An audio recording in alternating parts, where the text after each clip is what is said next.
ओम नमो भगवते वासुदेवाय। ओम नमो भगवते वासुदेवाय। नारायणं नमस्कृत्य नरं चैव नरोत्तमं देवीं सरस्वतीं व्यासं ततो जयमुदीरयेत्। नष्टप्रायेषु भद्रेषु नित्यं भागवत सेवया भगवतीरुत्तमश्लोके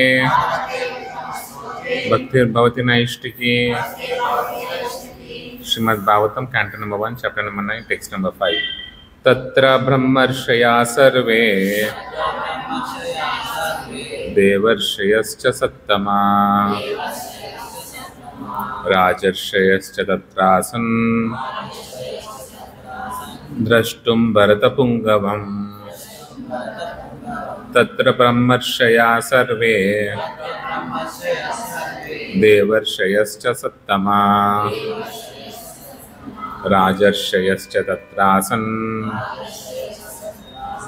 द्रष्टुं भरतपुङ्गवम्। What meaning? Tatra, there, Brahmarshaya, Rishis among the Brahmanas, Sarve, all, Devarshayaha, Rishis among the demigods, Cha, and Sattama, situated in the quality of goodness, Rajarshayaha, Rishis among the kings, Cha, and Tatra, in that place, Asan, were present, Drashtum, just to see, Bharata, descendant of King Bharata, Pungavam, and the chief of them. Translation purport by His Divine Grace A.C. Bhaktivedanta Swami Srila Prabhupada. Translation: just to see the chief of the descendants of King Bharata, Bhishma, all the great souls in the universe, namely the Rishis amongst the demigods, Brahmanas and kings, all situated in the quality of goodness, were assembled there. The Rishis are those who have attained perfection by spiritual achievements. Yes, Shri Radha Shyamsundar Bhagavan. Such spiritual achievements can be earned by all, whether one is a king or a mendicant. Bhishma Deva himself was also one of the Brahmarshis and the chief of the descendants of King Bharata. All Rishis are situated in the quality of goodness. All of them assembled there on hearing the news of the great warriors in Benilde. Parvato Naradodhyomyo Bhagavan Badarayanaha Bruhadashvo Bharadbhajaha Sasishyo Renukasutaha Vashishta Indra Pramadastirito Gurasamado Asitaha Kakshivan Gautamo Atrischa Kaushikota Sudarshanaha. All the sages like Parvata Muni, Narada, Dhaumya, Vyasa, the incarnation of God, Bharadwaja and Parshurama and disciples, Vashishta, Indra Pramada, Trita, Grutasmada, Asita, Kakshivan, Gautama, Atri, Kaushika and Sudarshana were present. Anyecha Munayo Brahmarata, Adayo Malaha, Shishe Rupeta Ajagmo, Kashyapa, Angira Sadhyaha, and many others like Shukadeva Goswami and other purified souls, Kashyapa and Angira and others, all accompanied by their respective disciples, arrived there. Om Ajnanatimirandasya Jnananjana Shalakaya Chakshurunmilitam Yena Tasmai Shri Gurave Namaha. Nama Om Vishnu Padaya Krishna Preshtaya Bhutale Srimate Bhaktivedanta Swamin Itinamine Namaste Saraswate Deve Gauravani Pracharane Nirvishesha Shunyavadi Paschatadeshatarimi. Jai Shri Krishna Chaitanya Prabhu Nityananda Shri Advaita Gadadara Shri Vasadi Gaura Bhakta Hare Krishna Krishna Krishna Hare Hare Hare Rama Rama Rama Hare Hare. So భీష్ముడు ఈ ప్రపంచాన్ని వదిలిపెట్టడానికి ready అవుతున్న సమయంలో అతన్ని చూడడానికి, అతని నుంచి instructions తీసుకోవడానికి యుధిష్ఠిరుడు, కృష్ణుడు మరియు పాండవులందరితో కలిసి అక్కడికి వెళ్ళారు. సో వాళ్ళు ఆ సిచ్యువేషన్లో ఉన్న భీష్ముడిని చూస్తున్నారు. సో అదే టైంలో వీళ్ళతో పాటు చాలామంది ఋషులు కూడా వచ్చారట. బ్రహ్మర్షులు వచ్చారట, దేవర్షులు వచ్చారట, రాజర్షులు వచ్చారు. అంటే బ్రాహ్మణలో ఉండే ఋషులని బ్రహ్మర్షులు అన్నారు. దేవతా లోకాల్లో ఉండే ఋషులు ఇప్పుడు సో బృహస్పతి ఇలాంటి ఋషులను దేవర్షులు అన్నారు. రాజులే ఋషులుగా పరిపాలించే వాళ్ళని రాజర్షులు అన్నారు. అలా అందరూ అంటే బేసికల్గా ఎవరైతే స్పిరిచువల్గా ఎలివేటెడ్ ఉన్నారో, అంటే ఆధ్యాత్మికంగా ఎవరైతే ఉత్తమ పొజిషన్లో ఉన్నారో వాళ్ళందరూ కూడా ఇన్ని చూడ్డానికి వచ్చారు. సో ఎవరెవరు చూడ్డానికి వచ్చారు అనేది మనకు ఈ నెక్స్ట్ శ్లోకాల్లో చెప్తున్నారు. ఏమని? పర్వత, నారద, ధౌమ్య. సో ప్రభుపాద యాక్చువల్లీ పర్పట్లో వీళ్ళంతా ఎవరెవరు అనేది ఎక్స్ప్లెయిన్ చేస్తున్నారు. సో ఫస్ట్ పర్వతముని వచ్చారట. ఎవరి ముని అంటే Parvatamuni is considered to be one of the oldest stages. Is almost always a constant company of Narada Muni. They are also spacemen competent to travel in the air without help of any material vehicle. Parvatamuni is also a Devarshi or a great sage among the demigods like Narada.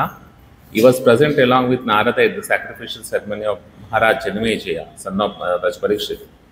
In this sacrifice, all the snakes of the world were to be killed. Parvatamuni and Narada Muni are called Gandharvas also because they can travel in the air singing the glories of the Lord.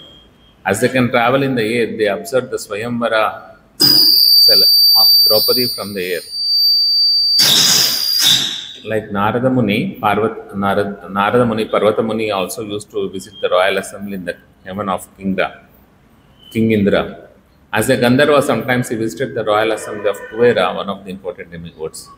Both Narada and Parvata were once in a trouble with the daughter of Maharaja Shrunjaya. Maharaja Shrunjaya got the benediction of a son by Parvata Muni. Narada Muni is inevitably associated with the narrations of the Puranas. He is described in the Bhagavatam. In his previous life, he was the son of the maid servant, but by good association of pure devotees, he became enlightened in devotional service, and in the next life, he became a perfect man comparable with himself only. In the Mahabharata, his name is mentioned in many places. He is the principal Devarshi, or the chief sage amongst the demigods. He is the son and disciple of Brahmaji, and from in the disciplic section in the line of Brahma has been spread. He initiated Prahlad Maharaja, Dhruva Maharaja, and many celebrated devotees of the Lord. He initiated even Vyasadeva, the author of Vedic literatures, and from Vyasadeva, Madhvacharya was initiated, and thus the Madhva Sampradaya, in which the Gaudiya Sampradaya is also included, as spread all over the world. Sri Chaitanya Mahaprabhu belonged to the Madhva Sampradaya, therefore Brahmaji, Narada, Vyasa down to Madhva, Chaitanya, and the Goswamis all belong to the same line of disciplic succession.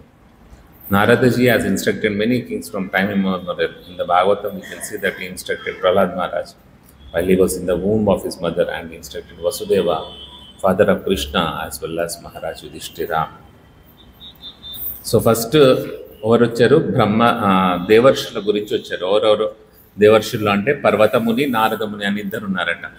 So ఈ పర్వతముని ఎప్పుడు కూడా నారదుడితో పాటే ఉంటాడు. అతనికి కూడా నారదుడికి ఉన్న క్వాలిటీసే ఉంటాయి. అంటే నారదుడు ఈ ముల్లోకాల్లో ఎక్కడికైనా అతను వెళ్ళొచ్చు. అతనికి ఏం ఫ్లైట్ టికెట్, ఇండిగో టికెట్ ఏం అవసరం లేదు. ఎక్కడికైనా ఆయన ఓన్గా నడుచుకుంటూ వెళ్ళిపోవచ్చు. వెళ్ళిపోతే ఎలా వెళ్తుంటారు వాళ్ళు? మనం వెళ్తుంటే ఎన్నో మాటలు ముచ్చట్లు పెడుతుంటాం కదా, కానీ వాళ్ళు ఎక్కడికి వెళ్ళినా కూడా ప్రతి క్షణం కూడా వాళ్ళు ఆ భగవంతుని యొక్క కీర్తన చేసుకుంటూనే వెళ్తారు. అంటే భగవంతుని యొక్క నామాన్ని ఉచ్చరించుకుంటూనే వెళ్తారు. ఎందుకంటే అలా వాళ్ళు ఆ భగవంతుని కీర్తన చేయడం ద్వారా ఈ ముల్లోకాలను కూడా పావనం చేస్తారంట. వాళ్ళు ఎక్కడికి వస్తే అక్కడ మంచి జరుగుతుంది అన్నట్టు. అందుకనే ఏ పెద్ద పెద్ద యజ్ఞ యాగాదులు జరిగినా కూడా అక్కడికి వచ్చేవాళ్ళ. జన్మేజయుడు చేసిన యజ్ఞ యాగాదుల్లో కూడా వీళ్ళిద్దరు ఉన్నారట. అలానే ఏ పెద్ద ఇన్సిడెంట్స్ అంటే కుబేరుడి సభకైనా, ఇంద్రుడి సభకైనా ఎప్పుడైనా వెళ్ళేసి వాళ్ళకి సజెషన్స్ ఇవ్వడానికి ఉండేవారు. అలా నారదముని తెలుసుకుంటే మనకి ఇంతకుముందు తెలిసినట్టు అతను పూర్వజన్మలో ఒక దాసీపుత్రుడైనా కూడా సజ్జనుల యొక్క సాంగత్యం వల్ల అతను ఈ జన్మల బ్రహ్మపుత్రుడై సాక్షాత్తుగా బ్రహ్మ నుంచే భాగవతం అంతా తెలుసుకొని దేవర్షిగా అయిపోయాడు. సో ఈ నారదమునే ఈ బ్రహ్మజ్ఞానాన్ని ఎవరో చెప్పాడు, ప్రహ్లాదుడు చెప్పాడు, ధ్రువుడికి చెప్పాడు, అలానే ఈవెన్ వ్యాసుడికి కూడా చెప్పాడు. ఆ వ్యాసుడి నుంచే మన మధ్వ సంప్రదాయం వస్తుంది. ఎందుకంటే నారదుడు వ్యాసుడు చెప్తే, వ్యాసుడు మధ్వాచార్యులకు బోధిస్తే, మధ్వాచార్యుల నుంచి అది పరంపరగా చైతన్య మహాప్రభు ద్వారా, గోస్వాముల ద్వారా, మన ప్రభుపాదుల ద్వారా మనకు వస్తుంది. కాబట్టి మనందరం కూడా ఈ నారద ముని యొక్క సాంప్రదాయంలో ఉంటాం. సో నెక్స్ట్ వచ్చేసి Dhaumya, a great sage who practice severe penances with Utkochaka Tirtha and was appointed royal priest of the Pandava kings. He acted as priest in many religious functions of the Pandavas, but also each of the Pandavas was attended by him at the betrothal of Draupadi. He was present even during the exile of Pandavas and used to advise them in circumstances when they were perplexed. Instructed them how to live incognito for 1 year, and his instructions were strictly followed by the Pandavas during that time. His name is also mentioned as the general funeral ceremony was performed after the battle of Kurukshetra. In the Anushasana Parva of Mahabharata, he gave religious instructions very elaborately to Maharaj Yudhishthira. He was actually the right type of priest for false leader, for he could guide the Pandavas on the right path of religion. A priest is meant for guiding the householder progressing in the right path of ashrama dharma or that occupational duty of a particular caste. There is particularly no difference between the family priest and the spiritual master. The sages, saints and brahmanas were especially meant for such functions. So ఈ దౌమ్యముని అనే అతను పాండవుల యొక్క royal priest అన్నాడు, అంటే పాండవుల యొక్క ఆచార్యులు అన్నట్టు. సో ఆయనే పాండవులు ఏ వైదిక కార్యక్రమం చేయాలన్నా కూడా ఇతను ముందుండి చేయించేవాడు అన్నట్టు, అన్ని వాళ్ళకి కావాల్సిందంతా కూడా. సో అలా వాళ్ళు ఈవెన్ అజ్ఞాతవాసంలో ఎక్కడికి వెళ్ళాలి, ఎలా ఉండాలి అన్నీ కూడా అతని ద్వారా తెలుసుకుని అతను ఎలా చెప్తే అలా చేసేవాళ్ళు. అందుకనే ఈ ఈ ఈ పురోహితుడు ఎవరైతే ఉన్నారో, ఎస్పెషల్లీ రాజ పురోహితుడు ఉన్నాడో, అతను చాలా మంచివాడై ఉండి వాళ్ళని సన్మార్గంలో పెట్టేవాడై ఉండాలి. మీరు ఇది చేస్తే మీకు రాజ్యం వస్తుంది, అది చేస్తే మీకు ధనం వస్తుంది, సో ఆ పూజలు ఈ పూజలు అని చేయకుండా వాళ్ళని స్పిరిచువల్గా ఎలివేట్ చేసే పాత్ని ఎక్స్ప్లెయిన్ చేయాలి. సో అది ఈ దౌమ్యముని ఎప్పుడు కూడా అదే ఫాలో అయ్యేవాడు. ఎలా ఒక మంచి స్పిరిచువల్ ప్రోగ్రెస్ ఎలా ఉంటుందో అది ఫాలో అయ్యేవాడు. అది తన ధర్మం అన్నట్టు. వెనకటి రోజులు ఎలా ఉండేదంటే ఇన్ని కుటుంబాలకి ఒక పూజారి అనే ఉండేవాడు. సో ఆ కుటుంబాలలో ఏం చేసినా కూడా ఆ పూజారే రావాలి.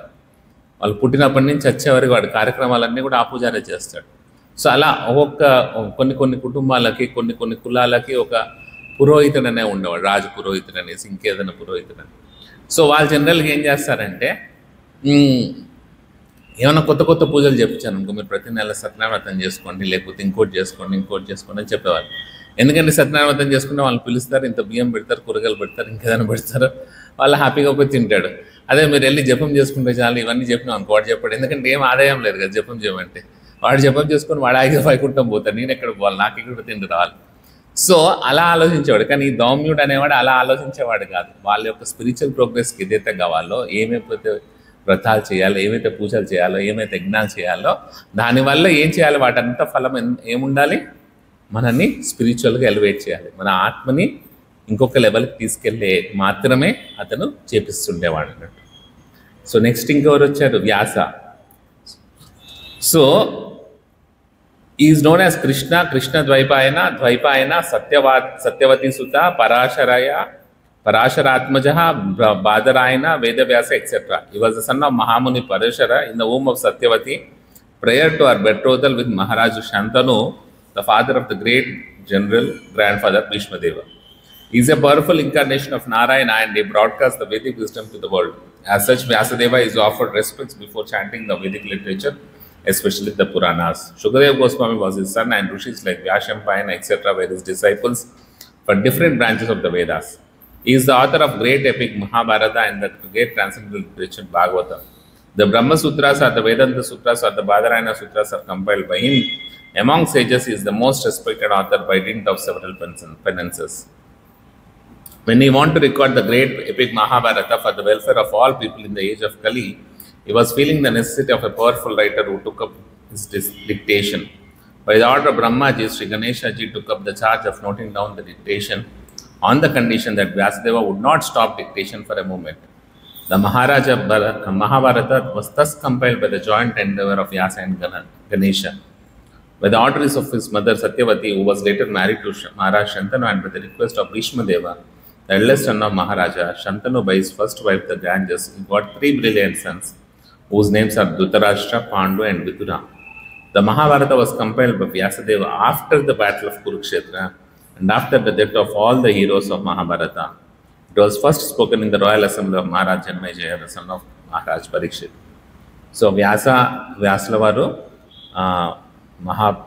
పరాశర మహామునికి సత్యవతికి పుట్టిన కొడుకుగా పుట్టాడు. అతను ఈ వేదాలన్నింటినీ కూడా ఒక రాతపూర్వకంగా రాశారు. అంతకుముందు వేదాలన్నీ కూడా శృతిపూర్వకంగా ఉన్నాయి. అంటే ఒకరి నుంచి గురువు నుంచి శిష్యుడు వింటుండేవాడు, కానీ వాటిని గ్రంథస్థం చేసిన వాళ్ళు లేరు.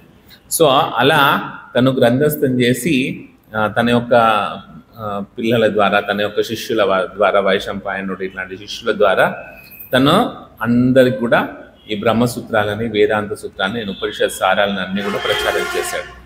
అలానే మహాభారతాన్ని కూడా రాసింది కూడా వ్యాసుడే అన్నాడు. సో ఆ మహాభారతం ఆయన చెప్తుంటే రాయడానికి ఎవరైనా ఒకరు మంచి ఫాస్ట్గా రాసే వాళ్ళ కోసం వెతుకుతున్నాడు. ఎవరు ఫాస్ట్గా రాయగలుగుతారు అంటే గణేశుడు రాయగలుగుతాడని చెప్తాడు అన్నాడు.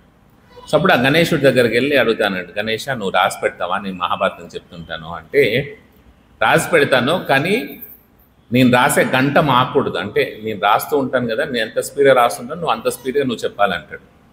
సరే నేను అంత స్పీడ్గా చెప్తాను, కానీ నువ్వు కూడా ఏం చేయాలి, నేను చెప్పింది రాయడం కాదు, చెప్పింది నువ్వు అర్థం చేసుకొని దాంట్లో రాయాలి.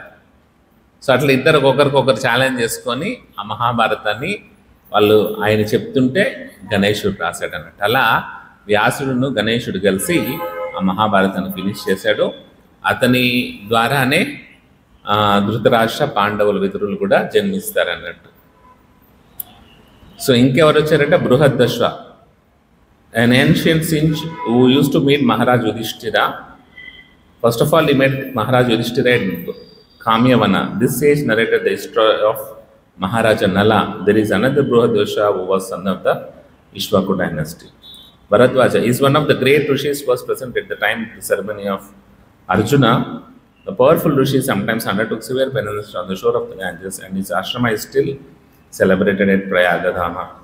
It is learned that this rishi, while taking bath in the Ganges, happened to meet Bruhatachi, one of the beautiful society girls of heaven, and thus he discharged semen, which was kept and preserved in an earthen pot, and from which Drona was born. So Dronacharya is the son of Bharadwaja Muni. Others say that Bharadwaja, the son of Drona, is a different person from Maharaja Bharadwaja. He was a great devotee of Brahma. Once he approached Dronacharya and requested him to stop the battle of Kurukshetra. So ఇంకొక ఇద్దరు కూడా వచ్చారట. బృహదశ్వ అనే ఒక రాజు, అతనే నలమహారాజు యొక్క చరిత్రని మహారాజు యుధిష్ఠిరుడు చెప్పినతను. అతనితో పాటు భరద్వాజ ముని కూడా వచ్చారు. ఈ భరద్వాజ ముని ప్రయాగధామంలో ఇప్పటికి కూడా ఉంటారని చెప్తారు. సో గంగానది ఒడ్లో అతని ద్వారా ద్రోణుడు ఆ భరద్వాజ మునికే జన్మించాడని కూడా చెప్తుంటారు. సో అతను కురుక్షేత్ర యుద్ధంలో ద్రోణాచార్యుడిని కలిశాడంట, కురుక్షేత్ర యుద్ధం ఆపమనేసి. Parshurama Renuka Sutta is the son of Maharshi Jamadagni and Srimati Renuka.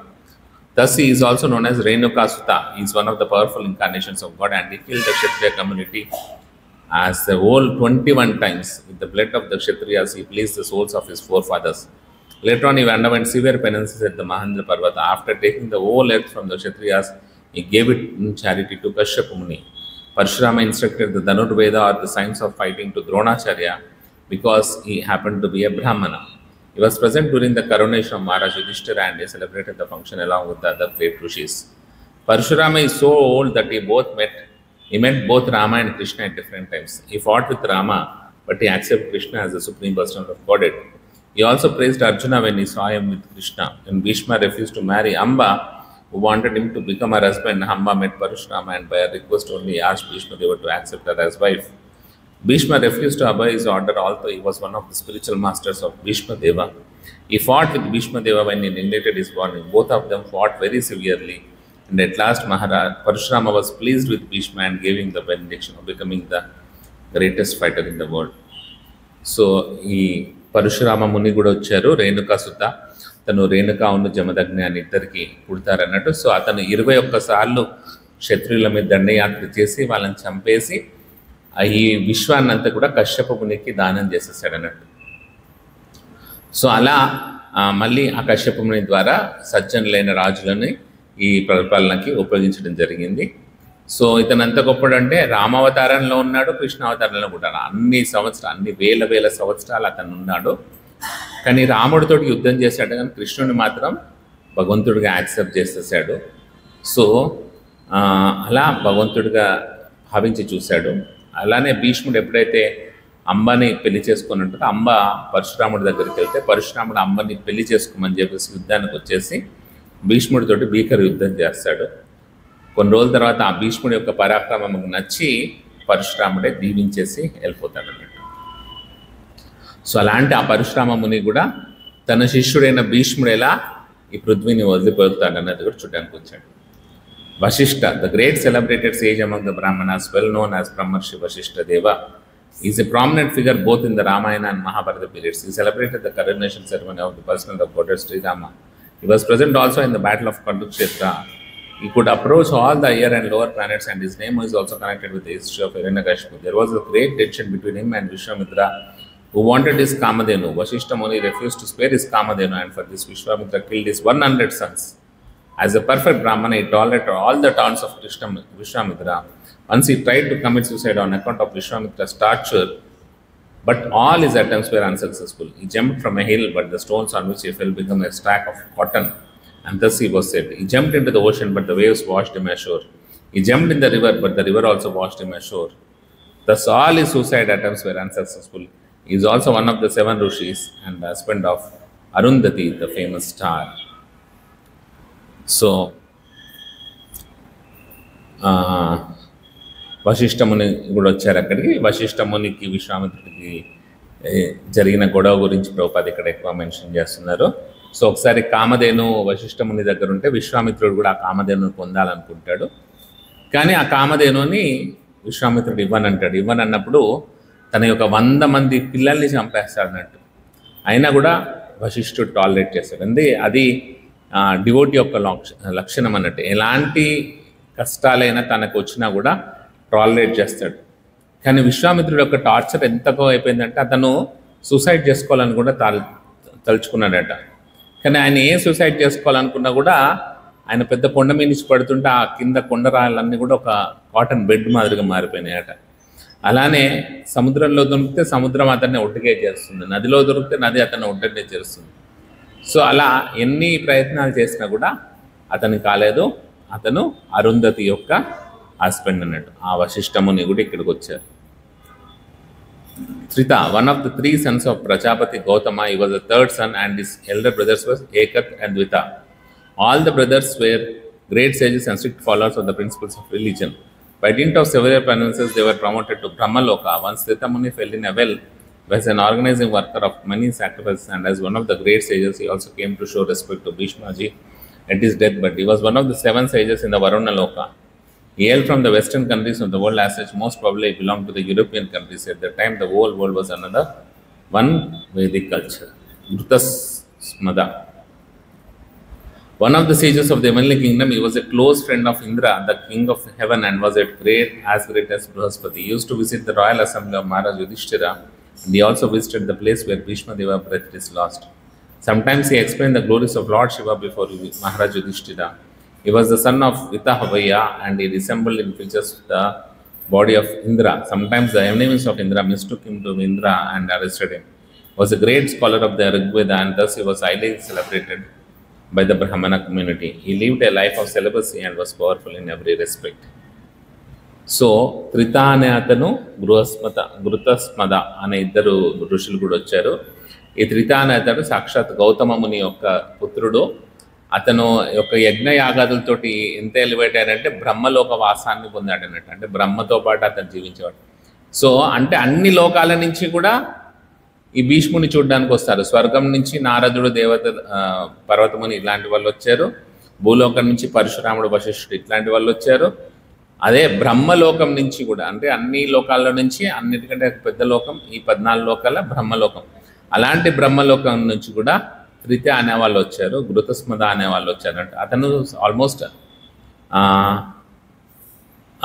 ఇంద్రుడిలానే ఉంటాడట. ఇంకెవరు వచ్చారు? అసిత అనే ఒక ముని కూడా వచ్చారు. ఇతను జనమేజయ యొక్క యజ్ఞం, సర్పయజ్ఞం ఏదైతే చేస్తాడో దాంట్లో కూడా అతను భాగంగా ఉన్నాడట. సో ఇంకొక గౌతమ ముని పుత్రుడైన కక్షివ అని కూడా వచ్చాడు. అలానే అత్రి ముని కూడా వచ్చారట. సో అత్రి ముని బ్రహ్మ యొక్క మానస పుత్రుడు. అంటే మనము ఏదైనా తలుచుకున్నాం అనుకోండి, నాకు నేను ఇప్పుడు ఇక్కడ ఒక మంచి ప్లేస్ గురించి తలుచుకున్నాం అనుకోండి, మనం కనీసం ఆ ప్లేస్ గురించి పోలేం కూడా. కానీ బ్రహ్మ జస్ట్ ఏమనుకున్నాడు, నాకు ఒక అత్రి పుట్టాలి అంటే అత్రి పుట్టేసినాడు. మానస పుత్రులు అంటే మనస్సు నుంచి పుట్టిన వాళ్ళు. ఆయన ఆలోచన, నాకు ఇట్లాంటి పుత్రులు కావాలి, ఈ పుత్రులతోటి అంటే ఈ జనరేషన్ డెవలప్ అవుతుంది, సృష్టి కాబడుతుందని జస్ట్ ఆయన తలుచుకున్నంత మాత్రాలనే పుట్టాడు. అంత గొప్పోడు బ్రహ్మ. సో అలా బ్రహ్మ యొక్క మానస పుత్రుల్లో ఒకడైన అత్రి మహర్షి కూడా వచ్చాడన్నట్టు.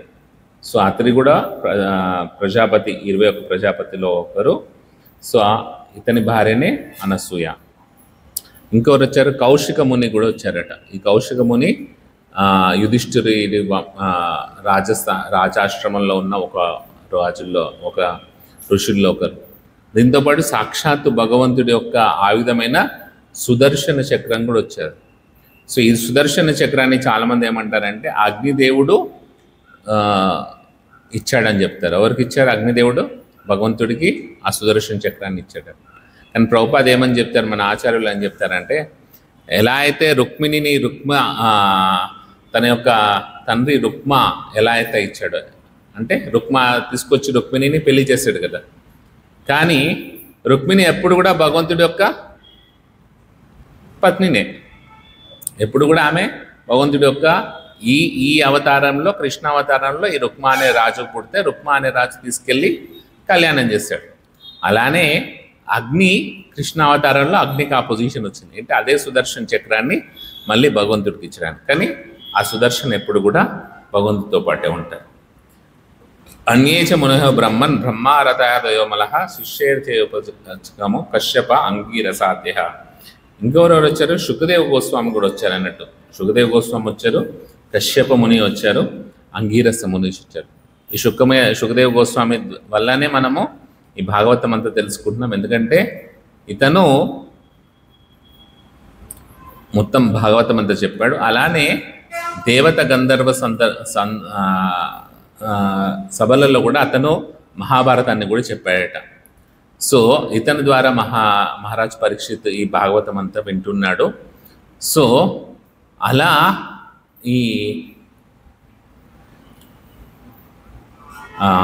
ఈ భాగవతానికి అంతటి కూడా డిస్క్రిప్షన్ ఉంది. ఇతనికి ఇంకేం పేర్లు ఉన్నాయంటే అరణేయ, అరణీసుత, వయాసకి, వ్యాసమతచ అనే పేర్లు కూడా శుకదేవ గోస్వామికి ఉన్నాయి. ఇంకెవరు? అన్నిటికంటే కశ్యప ప్రజాపతి. అన్ని రాశులకి అంటే అన్ని రకరకాల జీవ జంతువులన్నీ కూడా వచ్చిన ప్రజాపతి అయిన కశ్యపుడు కూడా వచ్చాడన్నట్టు. సో ఇతని ద్వారానే అందరు వచ్చారన్నట్టు. ఈ సకల చరాచరాలన్నీ కూడా. ఇతనికి ఎంతమంది భార్యలు అంటే అదితి, దితి, ధేను, కేల, ధనయు, సింగిక, క్రోధ, ప్రద, విశ్వ, వినద, కపిల, ముని, కద్రు. ఇంతమందితోటి ఒక్కొక్కరి నుంచి ఒక్కొక్కరు వచ్చారన్నట్టు. కద్రు నుంచి నాగులు వచ్చారు, వినత నుంచి గరుడదేవి వచ్చాడు, దితి నుంచి దైత్యులు వచ్చారు, అదితి నుంచి ఆదిత్యులు వచ్చారు. సో ఇలా అన్ని పశుపక్ష జాతులన్నీ కూడా కశ్యప ముని నుంచే వచ్చారన్నట్టు. సో వాళ్ళందరికీ కూడా ఇతనే ఇది ఇచ్చాడు. అలానే పరశురాముడు ఇతనికి ఎప్పుడైతే భూమండలం ఇచ్చాడో, పరశురాముడిని ఇక్కడి నుంచి నువ్వు దూరంగా వెళ్ళిపోయి పృథ్వీ మీద ఉండాలి, ఎందుకంటే నువ్వు మళ్ళీ వస్తే మళ్ళీ చంపేస్తావంటే, అప్పుడు పరశురాముడు తనంతట తాను ఒక భూమిని సృష్టించుకొని పరశురామ క్షేత్రాన్ని చేసుకొని అక్కడ తన జీవితాన్ని కూడా గడుపుతున్నాడు మహేంద్ర పర్వతం దగ్గర. ఇంకా అంగీరస కూడా వచ్చారన్నట్టు. ఈ అంగీర అంటే ఈయన సాక్షాత్ ఎవరో కాదు, బృహస్పతినే. సో ఇతని యొక్క అవతారమే ద్రోణాచార్యుడు అని చెప్తాడు. సో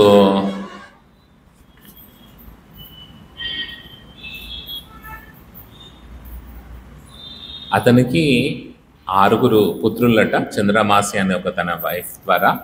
సో ఆ వాళ్ళే 6 తారాలోకంలో ఉంటారు.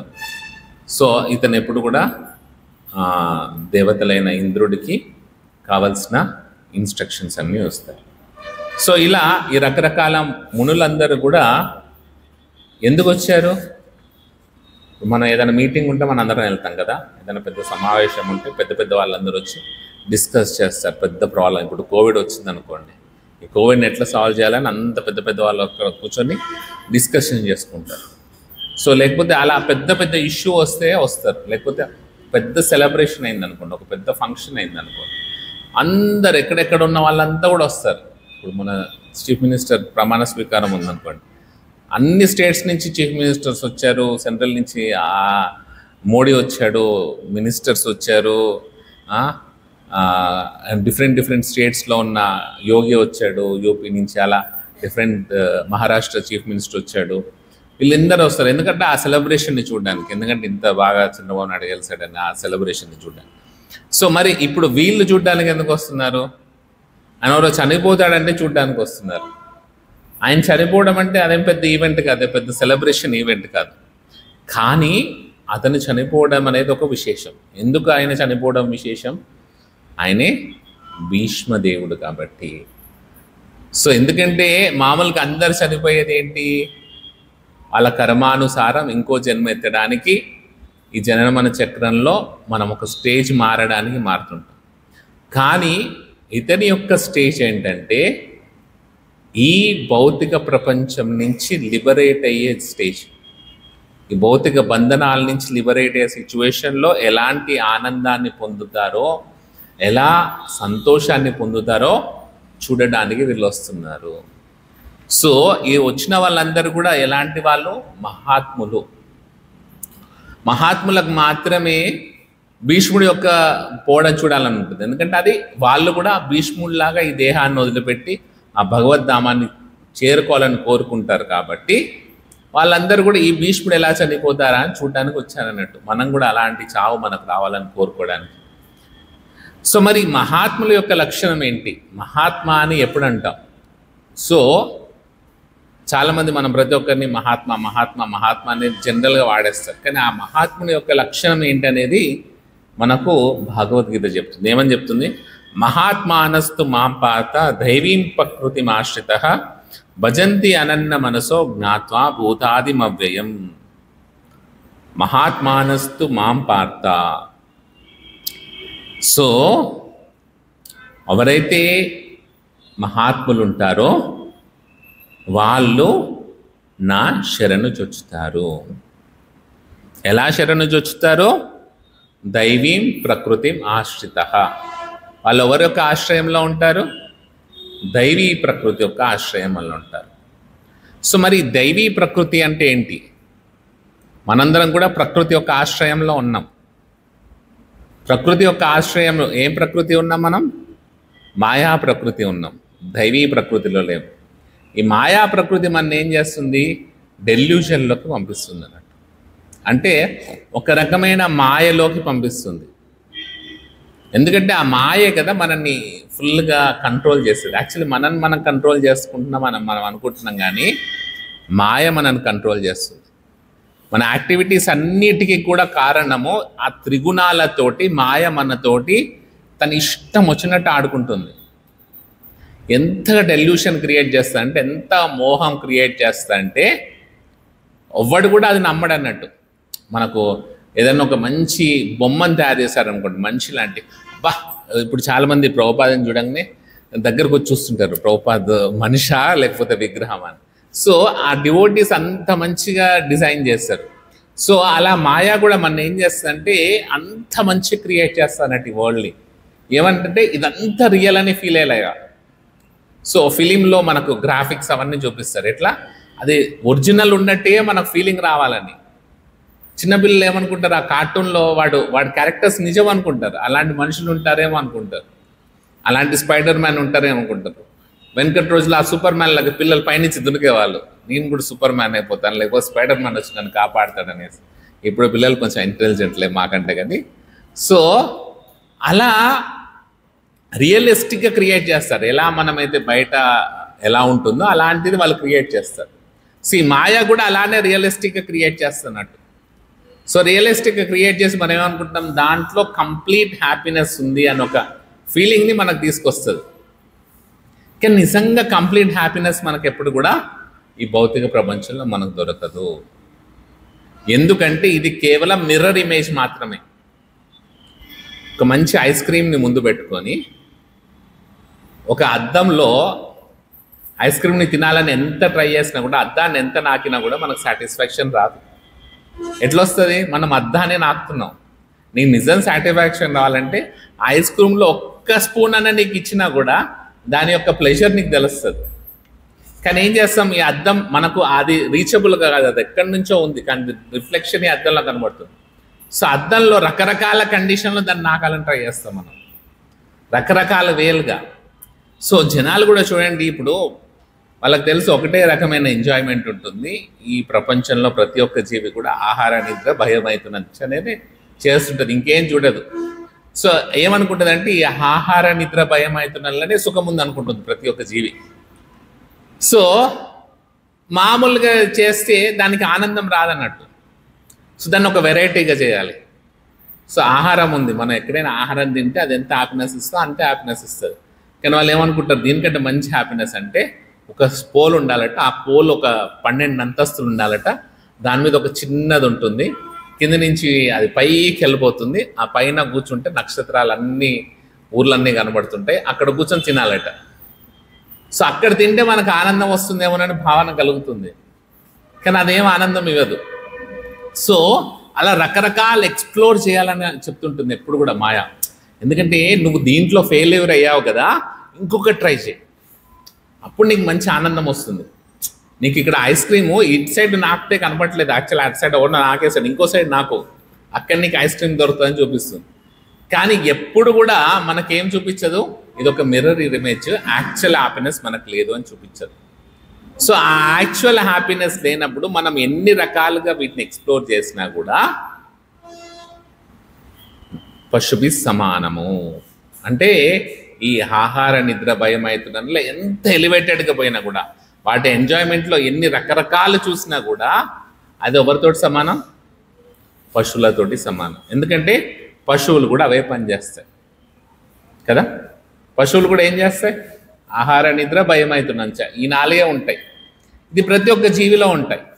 సో దాన్ని పెద్ద చేయాల్సిన అవసరం లేదు, నువ్వు చేయినా చేయకపోయినా ఆటోమేటికల్గా జరిగేటివి అవి. సో చాలామంది అంటారు మనకి ఆహారం ఎట్లా దొరుకుతుంది, మీరు ఇట్లా అంటే అందరూ ప్రభుపాద ఉన్నప్పుడు కూడా అన్న వాళ్ళు అందరూ కృష్ణ కాన్షియస్ అవుతాయి. ప్రపంచం ఏంటంటే ప్రభుపాద అన్న వాళ్ళు ఇంకా హిప్పీస్ ఎవరు ఉంటారు, అందరు హ్యాపీగా ఉంటారు. సో భోజనం ఎక్కడ పడుతుందంటే చాలా ఋషులు ఏమని చెప్తున్నారు, పశుపక్షాదులకు వరిస్తున్నారు ఆహారం. ఒక ఏనుగు ఎంత తింటుంది? ఏనుగు ఎంత తింటుంది?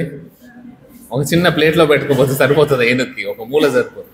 అలాంటి ఎన్ని వేల ఏనుగులు ఉన్నాయి, వాటన్నిటికీ ఆహారం దొరికినప్పుడు మనిషి ఎంత తింటాడు? ఇంత తింటాడు. ఎక్కువ తిన్నా కూడా కడుపు నొప్పి, తక్కువ తిన్నా కడుపు నొప్పి. అలాంటి మనిషి తినే ఆహారం కోసం మనిషి ఎన్ని రకాల జిమ్నాస్టిక్స్ చేస్తాడు కదా, రకరకాల జిమ్నాస్టిక్స్ అన్ని చేస్తాడు. మరి ఎందుకు చేస్తున్నాడు మనిషి ఇవన్నీ జిమ్నాస్టిక్స్? మాయా ప్రకృతి ఆశ్రిత. వాడు ఎవరిని ఆశ్రయించాడు? మాయా ప్రకృతి. మాయా నువ్వే నా సర్వస్వము, నీ చరణే నాది, నీకు సంపూర్ణ శరణాగతి పొందాను, నీకు నువ్వే నన్ను కాపాడాలని. అది ఎక్కడ పొందుతుంది అంటే ఎప్పుడైతే జీవి ఆ గర్భం నుంచి బయటకు వస్తాడు, ఆ గర్భాశయం నుంచి బయటకు వచ్చిన వెంటనే శటాయన వాయువు తనను గప్పేసి ఆ మాయా కంట్రోల్లోకి తీసుకెళ్తాడట. ఎలా అయితే మనం ఎవరిని హిప్నటైజ్ చేయడానికి ఏదో దీపమో వేసేసి ఎలా అయితే కంట్రోల్లో చేస్తామో, ఈ మాయ ఆ శట అనే వాయువుతోటి కంపేర్ చేస్తుంది. అలా వాడు చచ్చే వరకు కూడా ఆ వాయువు కంట్రోల్లోనే ఉంటాడు. మళ్ళీ ఇంకొక తల్లి గర్భంలో వెళ్ళే వరకు కూడా వాడికి జ్ఞానం రాదట. మళ్ళీ తల్లి గర్భంలో 9 నెలలు రకరకాల కష్టాలు పొందినప్పుడు, విపరీతమైన కష్టంలో ఉన్నప్పుడు భగవంతుని ఆశ్రయం పొంది భగవంతుని అప్పుడు కోరుకుంటాడు, భగవంతుడా ఇన్ని జన్మల్లో నేను వేస్ట్ చేశాను నా లైఫ్ని, కానీ ఈ జన్మ మొత్తం నీకే, ఇంకా నేనేం వేరే ఆలోచించను, సర్వం నీకే సమర్పయామి, నిన్నే పూజిస్తూ ఉంటా అని కోరుకున్నప్పుడు భగవంతుడు బయటికి తీస్తాడు. తీయంగానే మరి పాపం మనకేం చేస్తాడు, మళ్ళీ తీయగానే మళ్ళీ ఆ శటాన వాయువు వచ్చేసింది. సో అంత భయంకరమైనది ఈ పునర్జన్మ, పునరపి జననం పునరపి మరణం. దానిలో నుంచి బయటికి రావడం చాలా చాలా కష్టం. ఎందుకంటే అంత పవర్ఫుల్ మాయ యొక్క ఎఫెక్ట్ ఎవరికి అర్థం కాదు. అంత అంత డేంజరస్ మాయ. అదే ఇక్కడ భగవంతుడు చెప్తుండు, మోగశ మోగ కర్మానో మోగ జ్ఞాన విజయ. మోహంతో కప్పబడి మోగ కర్మలను చేస్తూ మోగ జ్ఞానములతోటి విజేత సహా ఉంటారు. ఎవరైతే ఈ దైవీ ప్రకృతిని ఆశ్రయించరో. ఇంకేమని చెప్తున్నాడు, మహేత్యక్షేణ ప్రకృతి సూయత సచరాచరం ఏతునానేన కౌంతేయ జగత్ వర్తతే. ఆ యొక్క డైరెక్షన్లో ప్రకృతి యాక్ట్ చేస్తుంది. ఈ ప్రకృతి ఏమని యాక్ట్ చేస్తుంది, దాని పని ఏంటి, సూయత సచరాచరం, ఈ చర అచర వస్తువులని సృష్టిస్తూనే ఉండాలి. ఏతునానేన కౌంతేయ జగత్ విపరివర్తతే, జగత్ విపరివర్తతే, పరివర్తతే. పుట్టిస్తుంటుంది, చంపేస్తుంటుంది, పుట్టిస్తుంటుంది, చంపేస్తుంటుంది. ఇది ప్రకృతి యొక్క పని. మాయా ప్రకృతి ఏంటి. సో ఏదైనా కూడా కొంచెం మంచి మజా రావాలనుకోండి, డైరెక్టర్ మంచిగా ఆడిస్తే కదా మజా బాగా వచ్చేది డైరెక్టర్కైనా ఎవరికైనా. సో అట్లా డైరెక్టర్ ఎలా అయితే క్యారెక్టర్స్ తోటి ఆడిస్తుంటాడో అలా ఈ ప్రకృతి మనతో ఆడుకుంటుంటుంది అన్నట్టు. ఆడుకుని ఆ పైనుంచి హ్యాపీగా చూస్తుంటుంది ఈ జీవి ఎంత బాగా ఉంటున్నాడు. వాటికి కావాల్సిన సిచ్యువేషన్స్ అన్నీ, ఆ సెట్స్ అన్నీ కూడా చాలా మంచి రియలిస్టిక్ సెట్స్ క్రియేట్ చేస్తున్నట్టు. ఆ రియాలిటీ ఫీల్ అవుతానే కదా ఈ మనిషి ఈ యాక్ట్ ఫీల్ అయ్యేది. వాడు నిజంగా కొండ మీద నుంచి దొరికినట్టు సినిమా యాక్ట్ చేయాలి వాడంటే, వాడు ఒక టేబుల్ మీద నుంచి దొరుకుతాడు. కానీ వాడికి ఆ సెట్టింగ్ ఎలా ఉండాలి, వెనకాల పెద్ద కొండకు సృష్టిస్తే వాడు నిజంగా ఫీల్ అయిపోతాడు, నీ కొండ మీద నుంచి దునుకుతున్నాను రా అనేసి. సో అలాంటి ఒరిజినల్ సిచ్యువేషన్ని క్రియేట్ చేస్తుంది. ఎలా, అరే మీరు చాలా గొప్ప జీవులు రా, మీ జీవితం ఉన్నది ఎక్స్ప్లోర్ చేయడానికి, మీ జీవితం ఉన్నది ఆనందించడానికి. ఎందుకంటే ఆత్మ యొక్క లక్షణం ఏంటి, ఆనందో అభ్యాసాత్, ఆనందం పొందడం కోసం ఉంది. సో ఆనందం కోసం ఈ జీవితం ఉందిరా. సో ఈ ఆనందాన్ని ఇలాంటి వాటిల్లో వెతుక్కోండి. సో అని ప్రకృతి ఆ మంచి మూడుని క్రియేట్ చేస్తుంది, ఆ మంచి సిచ్యువేషన్స్ని క్రియేట్ చేస్తుంది. కానీ ఎప్పుడైతే ఎవరైతే ఆచార్యుల కృప వస్తుందో, ఆచార్య కృప మన మీద పడుతుందో, అప్పుడు ఆచార్యులు ఎప్పుడైతే మన జ్ఞానాన్ని ఆ మోగం నుంచి దూరం చేస్తారో. ఎందుకంటే మనిషిని ఆ శటాన వాయు ఏం చేస్తుంది, తన మతిని భ్రమించేలా చేస్తుంది. మతి భ్రమించిన వాడు ఎంత పెద్ద సైంటిస్ట్ అయినా ఎలా యాక్ట్ చేస్తుంటాడు, వాడికి ఏం చేయాలో తెలియదు, పిచ్చోడైపోతాడు. వాడు ఎలాంటి యాక్చువేషన్ చేయాలో మనకేం తెలియదు కదా. కానీ ఎప్పుడైతే వాడికి ప్రాపర్గా షాక్ ట్రీట్మెంట్లు అవన్నీ ఇచ్చామనుకో, వాడి తర్వాత వాడు ఎంత మంచిగా అవుతాడు, చాలా మంచి మనిషిగా తన యాక్టివిటీస్ అన్నీ చేసుకుంటాడు. అలానే మనందరికి కూడా మతి భ్రమించింది. ఆ మతి భ్రమింపజేసింది ఎవరు, మాయా అనే ఒక శక్తి. సో ఆ మతి భ్రమించిన స్థితిలో మనం ఏం చేస్తాము, ఇప్పుడు చాలామంది ఉంటారు, ఇప్పుడు మనం చూస్తుంటే వాడు చాలా రాస్తాడు, ఏమేమో రాస్తాడు. ఎంత అంటే వాడి బ్యానర్ బొత్త సరిపోవట్లేదు. నా భువన్ అంటున్నాడు, రికార్డ్స్ రాసే పని చెప్పుంటే వీడు బోల్ని సంపాదించుకోవచ్చని. సో రాస్తూనే ఉంటాడు వాడు అక్కడి నుంచి ఇక్కడి వరకు. కానీ వాడు రాసే స్థితి ఏంది, మతి భ్రమించిన స్థితి. ఒరే నోటల్ గురించి రాస్తాడు, గల్లార్న కుమార్ గురించి రాస్తాడు, విజయశాంతి గురించి రాస్తాడు, శ్రీదేవి గురించి రాస్తాడు, అందరి పేర్లు ఉంటాయి దాని మీద. సాఫ్ట్వేర్ ఇంజనీర్ గురించి రాస్తాడు. సో కానీ వాడికి ఇప్పుడు సిచ్యువేషన్లో ఏంటి, వాడు మతి భ్రమించిన స్థితిలో వాడి జ్ఞానం అంతా దేంట్లో ఉపయోగిస్తున్నాడు, ఓ పిచ్చి రాతలు. అరే రాయొద్దురా, అది బ్యానర్ రా, పేపర్ ఇస్తాను రా, పెన్ ఇస్తాను రా అన్నా కూడా మనం అటు ఇటు చూసేటప్పుడు వాడు ఏదో ఒకటి రాస్తాడు దాని మీద.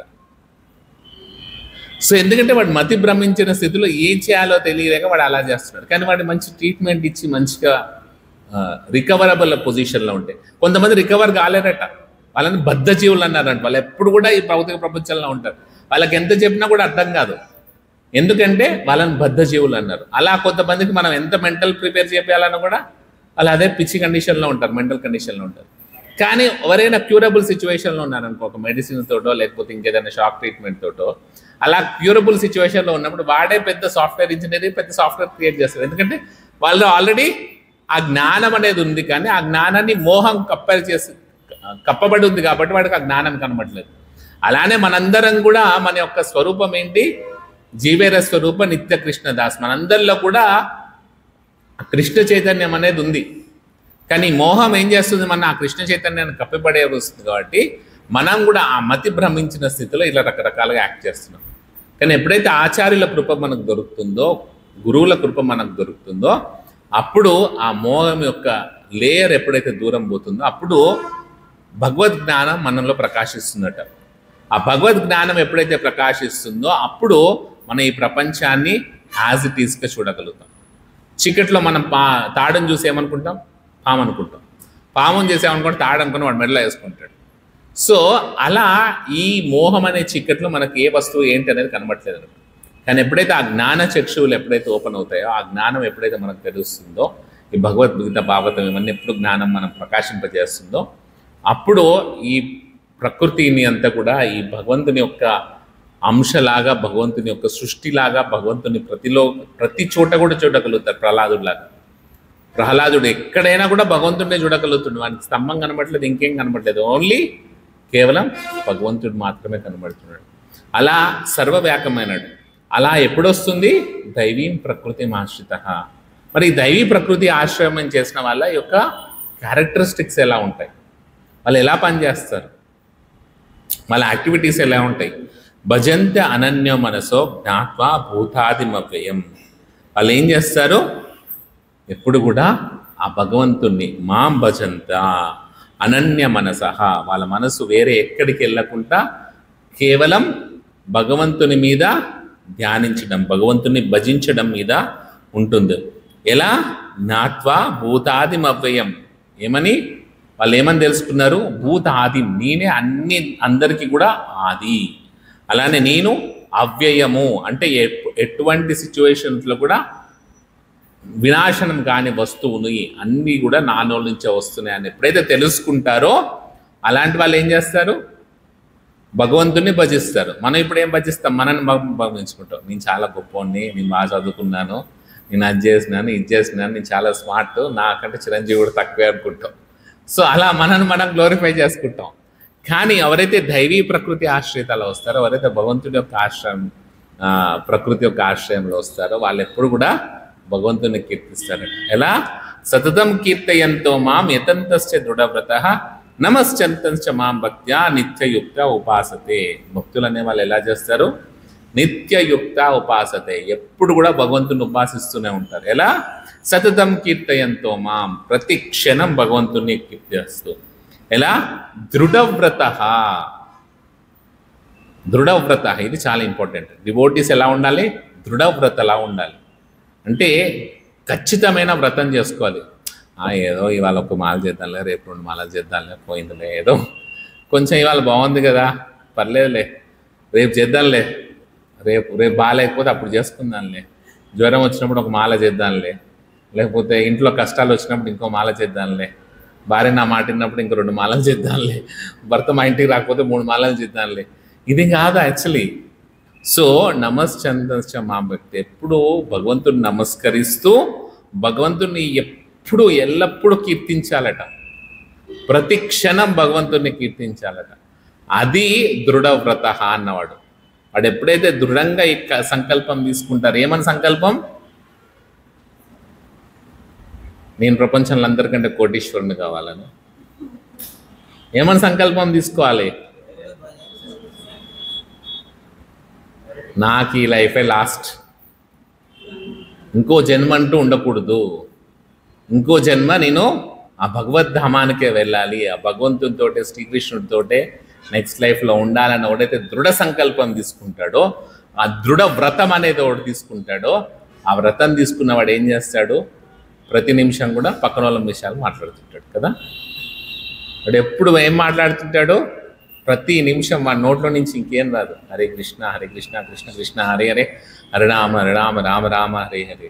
ఎక్కడున్నా కూడా వాడి నోట్లో నుంచి, వాడి నోట్లోనో మనసులోనో ఎప్పుడు అది వెళ్తూనే ఉండాలి. వాడు ఏ పని చేసినా కూడా బ్యాక్గ్రౌండ్లో ఈ మంత్రం వెళ్తూనే ఉండాలి. అలా పొజిషన్కి మనం వచ్చినప్పుడు, మన్మనా మొహమ్మద్ భక్తి వచ్చినప్పుడు ఈ భౌతిక ప్రపంచం మీద ఉన్న అటాచ్మెంట్ అనేది పోతుంది. లేకపోతే ఈ ప్రపంచం నుంచి డిటాచ్ అవ్వడం చాలా చాలా కష్టం. ఎందుకు? ఇప్పుడు ఒక కలర్ ఉందనుకోండి, ఒక కలర్కి ఒక 4 కోటింగ్లు వేసామనుకోండి, దాని మీద మళ్ళీ వేయడం చాలా కష్టం అయిపోతుంది. సో అవన్నీ పెరిగి పెరిగి పెరిగి మళ్ళీ వేయాలి. అలా జన్మ జన్మ జన్మ జన్మ ఎన్ని జన్మల నుంచి మనం దీనికి అటాచ్మెంట్, ప్రేమ, అనురాగం పెంచుకుంటూ పెంచుకుంటూ పెంచుకుంటూ పోతున్నాం. అన్ని జన్మలో పెంచిన అనురాగాన్ని, అన్ని జన్మలో పెంచిన చెత్త కుప్పని మనం ఇప్పుడు తగలబెట్టాలి. ఎంత కష్టం చెప్పండి. నాకు తగలబెట్టినా కూడా కంపు వాసన వస్తుంటుంది దాని నుంచి. సో అందుకని మనం ఆ తగలబెట్టే ప్రాసెస్లో కూడా ఎన్నో రకరకాలను ఫేస్ చేస్తుంటాం. ఎందుకంటే అది కంపు కదా, కంపులో నుంచి సుగంధాలు ఎట్లా వస్తాయి? ప్రభుజీ నేను చాంటింగ్ చేస్తున్నాను, నేను ప్రాక్టీస్ చేస్తున్నాను, కానీ నాకు ఈ ప్రాబ్లమ్స్ వస్తున్నాయి ప్రభుజీ, నాకు అది రావట్లేదు ఇది రావట్లేదు అంటే మన కంపు అంత ఉంది కదా. ఎన్నో జన్మల నుంచి ఆ కంపు అంతా సృష్టించుకున్నాం. దాన్ని క్లియర్ అయినప్పుడు ఆ వాసనలు వస్తాయి, భరించాలి. భరించకపోతే మళ్ళీ ఆ కంపులోనే జీవితాంతం గడిపేయాలి ఉంటుంది. అది దంపుకున్న స్థితిలో మంచిగా ఉంటుంది, కాల్చినప్పుడు దాని సుగంధాలు బయటకు బాగా వస్తాయి. సో అలా వచ్చినప్పుడు వాటిని కొంచెం భరిస్తే అది మొత్తం క్లియర్ అయిపోతుంది. సో ఎటువంటి మన కష్టాలు వచ్చినా, ఎటువంటి బాధలు ఈ ప్రపంచంలో వచ్చినా కూడా అవన్నీ ఏంటి, మన పూర్వజన్మ యొక్క పాపకర్మలన్నిటి నుంచి కూడా విముక్తిని ఇవ్వడానికి భగవంతుడు మనకి ఇచ్చినట్టుగా చూస్తూ ఇంకా మనం దృఢవ్రత కావాలి. ఏంటంటే నాదంతా ప్రక్షాళన మొదలైంది, ఇప్పుడు ఈ ప్రక్షాళన ఈ జన్మల్ని ఫినిష్ చేసి ప్రభుపాదని గట్టిగా పట్టుకొని ప్రభుపాదుల కృప ద్వారా ఈ జన్మలోనే నా భగవద్ధామాన్ని చేరుకోవాలని ప్రతి క్షణం కూడా హరే కృష్ణ కృష్ణ కృష్ణ హరే హరే, హరే రామ రామ రామ హరే హరే. సో మనకి ఇద్దప్తి ఇంకేది గుర్తు రావద్దు. ప్రతి క్షణం ఆ హరే కృష్ణ మంత్రాన్ని గుర్తు చేసుకుంటూ స్మరించుకుంటూ ఉంటే ఈ లైఫ్ సక్సెస్ఫుల్ అవుతుంది. మనం కూడా భీష్ముడిలాగా అదే ప్రాసెస్లో వెళ్ళగలం. సో ఇంకా చూద్దాం భీష్ముడు ఎలా ఈ 9వ అధ్యాయం మొత్తం కూడా భీష్ముడి వైకుంఠానికి వెళ్ళే ప్రాసెస్. ఓకే, శ్రీల ప్రభుపాద్ కి, శ్రీమద్ భాగవతం కి. హరే రామ హరే రామ